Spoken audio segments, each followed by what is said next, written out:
पहिला गरिसकेँ। खातलीमा चाहिँ मेरो दुईजना हेर्नु भयो होइन, हेर्दाखेरि पहिले चाहिँ मेरो 3 महिनाको लडा राख्नु भएको।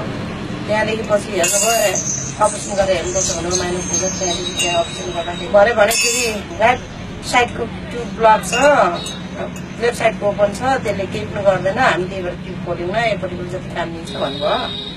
अनि त्यस्तो भएपछि फेरि अनि त्यो त्यतिकै छोडिदिनु भयो। त्यतिकै आयो 2 वर्ष 3 वर्ष त्यतिकै बसेँ, छैन। अनि फेरि भोला रिजल्टकोमा गयो, भोला रिजल्टकोमा। अनि त्यहाँ जाँदाखेरि होम नर्सिङ हुन जाँदाखेरि फेरि त्यहाँ भने कहिले के भन्यो कहिले के भन्यो, र यो भर्ने दबाई हो यो खानु भन्यो। सस्तो भनेको 95 थियो।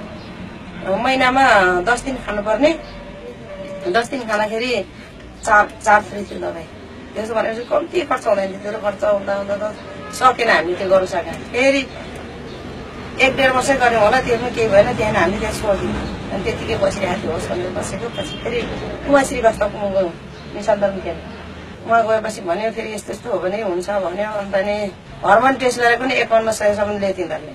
भनौँ एउटा सुईको अन्डा फुट्ने सुई भन्थ्यो, एउटाको 700, एउटाको 900, त्यस्तो गरेर दिने। 2 दिन दिन्थ्यो हो। अल्ट्रासाउन्ड गर्नु 2 दिन गर्नुपर्ने। त्यसो गर्दा भनौँ महिनामा झन् 10-15 हजार जान्थ्यो। अनि त्यसो अनुसार फेरि दबाई खानुपर्ने। त्यस्तो गर्दा गर्दा भने अनि लास्टमा नि कति एमएमको अन्डा चाहिन्छ भने त्यो अन्डा बढाउनु, अन्डा घटाउनु हुँदैन, दबाई त्यस्तो त्यस्तो दिन्थ्यो हो। अनि त्यो गरेपछि पनि भएन, आइए गर्ने, ट्युब फ्लासिङ गर्ने, त्यस्तो त्यस्तो गर्यो। र पनि त्यत्रो दबाई खाँदा पनि मेरो त्यो ट्युब ब्लक भएको दुईपट्टिको राइट लेफ्ट दुइटै बन्द भन्यो हो। अनि त्यत्रो दबाई खाँदा पनि केही पनि भएन। नभएपछि अनि त्यतिको उनीहरूले के भन्यो भनेदेखि कि दिल्ली जाऊ कि आग्रा जाऊ कि कलकत्ता जाऊ, 3 ठाउँमा कहाँ चोइस गर्छौ त्यहाँ जाऊ भन्यो हो। टेस्टिफाईको लागि त्यहाँ जाऊ, यहाँ मिसिन छैन। अपरेसन गरेर पनि खोलेको होइन? अपरेसन गरेर खोलेन। अपरेसन गर्दाखेरि चाहिँ थापथलीमा हो। अपरेसन गर्दा एक लेफ्ट साइडको ओपन छ, राइट साइडको छ ब्लक। त्यो राइट साइडकोले केही पनि गर्दैन भन्नुभएको थियो। भनेपछि दिल्ली जाऊ, आग्रा जाऊ, कलकत्ता जाऊ भन्नको कारण चाहिँ टेस्ट ट्युबमा चाहिँ बच्चा जन्माउनुको लागि। त्यो जन्माउनुको लागि। अनि त्यसको लागि चाहिँ यहाँ मिसिन छैन, उहाँ जाऊ भने कति खर्च लाग्छ होला भनेर मैले सोद्धाखेरि उसले भन्यो आइसी 2.5 लाख लाग्छ। त्यो पनि अरे त्यहाँ मेडिकलको चार्ज मात्रै त्यति, फाल्टो आउनु जानु त बढी लाग्छ। त्यो त तपाईँहरूको भने 2 जना जानुपर्छ भने। अन्त नि कहाँ छ आफन्त मान्छे, कता तपाईँहरूलाई सजिलो हुन्छ त्यहाँ जाऊ भनेको थियो। अनि त्यहाँ त्यसो भन्दाखेरि हामी गएन। अब कहाँदेखि खर्च लिन्थ्यो त? त्यो पनि उनीहरूले ग्यारेन्टी नदिने अरे, ग्यारेन्टी नदिने अरे। उहीँ कि हस्पिटलमा 9 महिना सुतेर जन्मायो भने हुन्छ अरे, नभए नहुने भनेर ग्यारेन्टी दिएन। नदिएपछि अब हामी नजाउँ, अब होस् जस्तो हुन्छ त्यस्तै होस् भनेर हामी बस्यौँ हो। अनि बस्दाखेरि भरे चक्रपथमा थियो एलबी भाइको। अनि त्यहाँ गयौँ, गएर मैले सबै एलबी भाइलाई राखेँ नि त। त्यहाँ गएर सोधौँ के हुँदो रहेछ भनेर। अन्त गयौँ। अन्त गएको म बन्छु भनेर गएको छैन, सोध्नु मात्र गएको। अनि जाँदा मैले यस्तो यस्तो छ, यस्तो यस्तो गरेको भनेपछि मैले भाइलाई टोटली भने। भन्दाखेरि लो हुन्छ दिदी, यसरी तपाईँले यसरी खानुहोस्, त्यसरी हुन्छ भन्ने कुरा गर्नुभयो। अन्त ल भनेपछि अनि लो त भनेर मैले त्यति बेला मेम्बर बनेर आएँ। अनि पछि 1 हप्ता पछाडि बेला आरजी जेल त्यस्तोहरू त्यो खाँदा अनि पछि खोराक बनाएर खानु। सधैँ खानुपर्ने खुराक चाहिँ होइन, हप्ताको 1 टाइम खाने। 1 टाइम खानु। 1 टाइम मलाई त भन्नुभएको थियो 1 टाइम खाने। त्यहाँदेखि 1 चम्च मह, अनि लोकल कुखुराको अन्डाको चाहिँ रानी मात्र निकालेर फिटेर तातो पानीमा 1 ग्लास बनाएर घोटेर 4 मिसा खाने। अनि त्यसरी खाँदाखेरि त्यसले गर्दाखेरि भयो। अनि कति समय खानु पर्यो? मैले त लगभग माघदेखि खाएको म उस अन्तिमतिर थाहा भयो भने झन् 1 वर्ष खाएँ। 1 वर्ष त्यो खाएँ, त्यहाँदेखि पनि खाइराखेँ। 1 वर्ष खाएपछि गर्भ चाहिँ कति समयपछि रह्यो? 1 वर्ष पछाडि। 1 वर्ष पछाडि गर्भ रह्यो। मलाई त्यही भनेको थियो 1 वर्ष चाहिँ तपाईँ खानुहोस् भनेको थियो, जस्तो भने त्यस्तै। अहिले तपाईँ खुसी हुनुहुन्छ? खुसी छु। तपाईँलाई यो गानादरमा यो डिरेक्सनको प्रोडक्टप्रति विश्वास छ? विश्वास छ। निकै 10 वर्षपछि तपाईँलाई सन्तान जन्मिँदा तपाईँ पक्कै धेरै खुसी हुनुभयो होइन? तपाईँको बाबु उहाँ नै हो? हजुर। कति वर्षको भयो बाबु? 2.5 वर्षको हो। 2.5 वर्षको भयो। हजुर। बाबुको नाम चाहिँ सुमिरन। भनेपछि अहिले घर परिवारले पनि तपाईँलाई राम्रै दृष्टिकोणले अन्त राम्रै छ। घर परिवारले पनि पहिले पनि खासै यस्तो त गरेको थिएन, र पनि श्रीमान मार्फत त मलाई थिएन नै। सास ससुराले चाहिँ जस्तो मलाई नभने पनि उहाँलाई चाहिँ भन्ने अब केही चिज माग्यो भनेदेखि, केही चिज गरौँ भनेदेखि तँलाई किन चाहियो र तेरो सन्तान छैन बिहा गर भने जस्तो कुरा गर्छ नि। अरू यस्ता निसन्तानहरूलाई तपाईँ के भन्न चाहनुहुन्छ? अरू यस्ता जस्तो निसन्तान भएर वर्षौंदेखि धेरै खर्च गरेर दौडिरहेका छन्, तै पनि बच्चाहरू भएछन्। अहिले त अत्यन्तै समस्या छ निसन्तानको। हजुर। उनीहरूले पनि जस्तो भनौँ यो त्यो विश्वास गरेर यो खाइदिउँ न यो खाएपछि यस्तो हिसाबले खाएपछि हुन्छ नै मैले चाहिँ आशा लाग्छ हुन्छ नि मेरो भइरहेछ यस्तो भइरहेछ बाई बाई भन्ने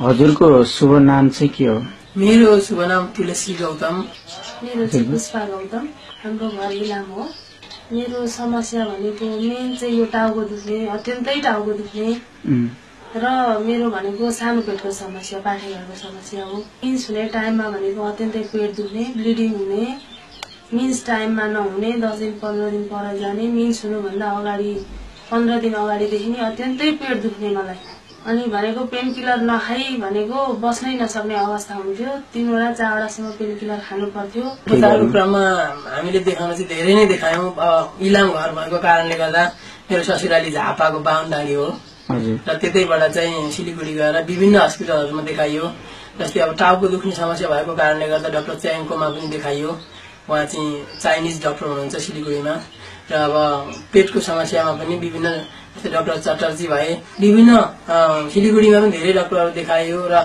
कलकत्ताबाट राम्रो डाक्टर आउनुहुन्छ अरे भनेर झापाको बिर्ता मोडमा टाउको दुख्ने अत्यन्तै समस्या थियो र एक्सरे गरेर हेर्दाखेरि नाकमा ट्युमर पलाएको छ भनेर एक्सरेमा अहिले पनि यताउतै छ एक्सरे हामीसँग छ अनि त्यस्ता त्यस्ता समस्याहरू थिए मेरो मामा पनि डाक्टर हुनुहुन्थ्यो डाक्टरको रिफरको कारणले गर्दा विराटनगरमा हुनुहुन्छ र उहाँको रिफरबाट पनि विभिन्न डाक्टरहरूलाई देखाइयो पेटको समस्या नै पनि र यहाँ काठमाडौँ आएर पनि हजुरको टिचिङ हस्पिटलमा काठमाडौँ मेडिकल कलेजमा मेरो साथी हुनुहुन्छ यहाँ सिनाम मङ्गलमा उहाँको रिफरबाट पनि त्यहाँ पनि देखाइयो र पाठेघरको पनि केही गर्दा समस्या समाधान भएन ब्लिडिङ हुने समस्या पनि कहिले रोकिएन पनि बच्चाहरूको के समस्या बच्चा कति समयपछि बच्चाहरूको समस्यामा चाहिँ हजुरको सुरुमा हामीले बिहे गरेको 2.5 वर्षसम्म बच्चाहरू पनि भएको थिएनन् बच्चाहरू नभएको र यो रोगको समस्याको कारणले मलाई पारिवारिकताबाट पनि धेरै असजिलो वरतिर छरछिमेकी इष्टमित्रले पनि अब भनेको अर्को बिहा गर्नु पर्ला कि भन्नेसम्म अवस्था पुगिसकेको थियो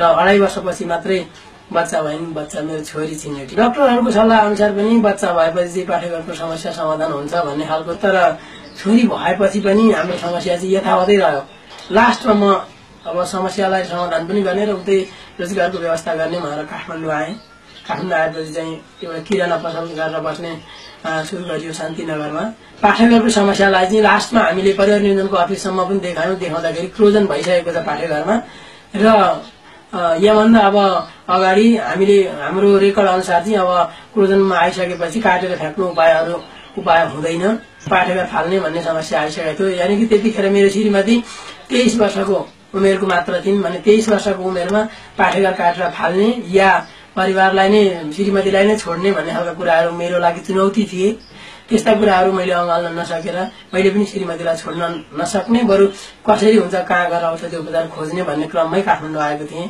र लास्टमा आइपुग्दाखेरि मैले यो डिएक्सनको प्रोडक्टहरू भेटेँ यही प्रोडक्टले सुरुमा कफी र पेस्टबाट सुरु गरिएको जब कफी र पेस्ट प्रयोग गर्न थालियो टाउको दुख्ने समस्याको लागि पेस्टको बाफ लिन थाले र पेटको समस्याको लागि कफी खान थाल्यो त्यो प्रयोग गरेको 1 महिनादेखि टाउकोमा चाहिँ तपाईको पिनास जमेको रहेछ पिनास झर्न थालेपछि टाउको दुखेको आराम महसुस हुन थाल्यो बाफ लिन थालेर कफी खाएपछि त्यस पछाडि हजुरको जब त्यसरी टाउको दुख्ने समस्या समाधान हुँदै गएपछि यसले हुने रहेछ है भन्ने जानकारी भएपछि डिएक्सनलाई अझै राम्रोसँगले खोजेर के रहेछ यसको वास्तविकता भनेर लागि परियो र म आफू मेम्बर पनि बने डिएक्सनमा र त्यसरी बुझेर खाँदाखेरि मैले श्रीमतीको लागि भनेको 7 बोतल मोरन्जी जुस र 2 पेयर आरजी जेल खुवाएपछि चाहिँ 2 जोडी आरजी जेल खुवाएपछि चाहिँ लगभग समस्याको समाधान पेन किलर खानु नपर्ने र त्यसरी मिन्सको गडबडी नहुने टाइममा मिन्स हुने र दुखाइबाट पनि कम रहने धेरै नै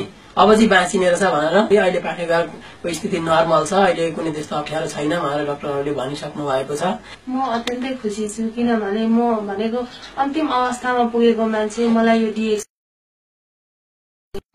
एकदमै भित्रै भनेको आत्मैदेखि धेरै खुसी छु म केला कुमारी श्रेष्ठ मेरो समस्या चाहिँ यो मुटु कोलेस्ट्रोल बढेको थियो मुटुको अनि प्रेसर पनि हाई भइरहेको अनि सुगर पनि थियो